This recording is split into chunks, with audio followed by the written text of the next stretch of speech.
Good morning, everyone. Namaste. We are going to be doing a trigger warning today. So if you're not prepared to deal with PTSD, post-traumatic stress disorder, depression, anxiety, go ahead and just continue to scroll. And those that want to stay, we're going to call in Archangel Michael to cleanse the space, to clear out all negative and lower vibrations from our mind, body, and soul, home and hearts, placing the white light of protection on us with this blue seal. We're going to be reading more, guys, out of My Body Keeps the Score, Brain, Mind, and Body in the Healing of Trauma. Absolutely love this book, but I will possibly be skipping over parts. I don't want to traumatize people. So if you see me doing that, that's what I'm doing. States, moving as these experiences were, the limit of group therapy became clear when I urged the men to talk about the issues they confronted in their daily lives. Their relationships with their wives, children, girlfriends, and family. And he's talking about a group of Marines he's helping that are in his group, dealing with PTSD. Dealing with their bosses and finding satisfaction in their work. Their heavy use of alcohol. Their typical responses was bulk and resistant, and instead account yet again for a plunge of dagger the heart of German soldiers in, I'm going to bypass some of this, all this, in Vietnam. When the trauma had occurred 10 years ago, the past, or more than 40, my patients could not bridge the gap between the wartime experience and their current lives. Somehow the very event that caused them so much pain had become the sole source of their meaning. And this is true for anybody that experienced any severe trauma. I'm not going to get into it because of on this app, but anybody that has experienced really traumatic events. So it's not just for war victims. That is a very common misconception. PTSD is really anything that you're continue to relive over and over again and is affecting your mind, body, and soul. So now we're going to move on to diagnosing post-traumatic stress disorder.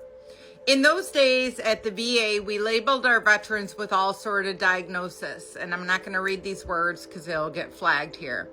So if they have any sort of things that they are using for coping mechanisms to release the pain that are not healthy, you can put one and one together and figure out what I'm trying to say there. Mood disorders, and even schizophrenia. We have tried treatment of our textbook, but for all the efforts, it became clear that we are actually accomplishing very little. The powerful blank were described often when men were in such a fog that they could barely function. When we encouraged them to talk about the precise details of their traumatic events, we were inadvertently triggered by a full-blown flashback rather than helping them to resolve the issue. Many of them dropped out of the treatment because they were not failing to help. We were not only failing to help them, but also sometimes making it worse.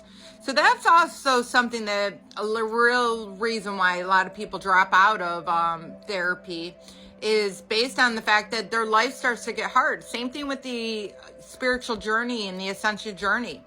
When you are drudging up a lot of those problems that you have not looked at and faced in years, it is not easy. It's not easy for them. It's not going to be easy for you.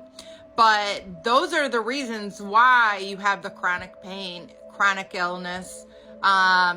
You're continually having problems with things that you know aren't good for you, but you can't seem to let go of because you're trying to black out, what has occurred to you. But you're never going to heal any of that until you go through the darkness. And all I can tell you is surrender your problems to God and ask him to step in with his team of light, all the archangels, Archangel Michael, to assist you and aid to help you to get where you need to get. It's not going to be some simple thing, but I'm going to tell you this much. You're going to start to feel better and better. You're going to go through times where you want to quit, but you're going to see the light at the end of the tunnel, where before you did not see the light at the end of the tunnel.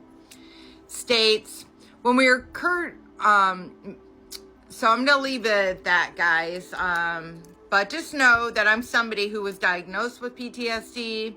I was diagnosed to take anxiety medication the rest of my life. I was diagnosed with depression, and I overcame it all. I do have a master's in psychology, but before I really started surrendering it to God and asking my team of light to come in and help me, I had no sense of direction. I was in therapy, and it did help. I did also do hypnosis, which also really helped, because you could go to the exact moment where you're being in that situation, and you can kind of learn to stand up for yourself or change the event, which is very helpful. I also did acupuncture. Acupuncture is also very helpful. But with acupuncture, I felt like I had to continually go back every 6 months. And what my goal is to completely heal it. So I am a Reiki master. I do Reiki on myself. You did it every single day for a year. And now I do it probably 2, 3, 4 times a week. And Reiki essentially balances out your chi, kind of like yoga does, and acupuncture, to make you more zen-like, to allow your body to start naturally healing itself. So I love you all. I hope this helps, and namaste.